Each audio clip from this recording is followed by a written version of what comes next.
When a group of FARC recruiters arrived at this man's farm in the countryside, their demands were clear. They wanted his son, Carlos, to join their group and become a front-line fighter. This was last year, when Carlos was just 12 years old. They asked me, "What are you going to do with your child?" I know when they ask that, right away they have an interest in taking him. Edilberto Martinez was faced with a grim choice: give up his oldest son or flee, leaving everything behind. He chose to flee. His is far from an isolated case. Experts say the FARC are increasingly recruiting children to replenish their ranks. Natalia Springer has interviewed over 500 former child soldiers, and she says over 40,000 Colombian kids are at risk of being recruited by the FARC and other illegal armed groups. Children are very useful, not only because generally they don't get paid, but also because if they are captured by law, they cannot be used as informants or as witnesses, which means that they are perfect. Springer says the age of children being recruited is getting younger.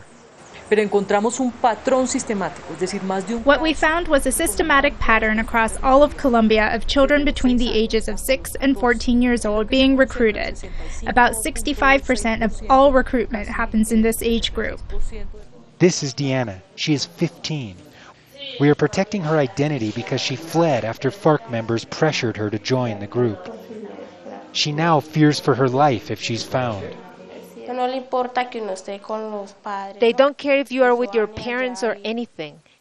They go to your house and they won't leave until they take you with them. They continue to insist and insist until they take you.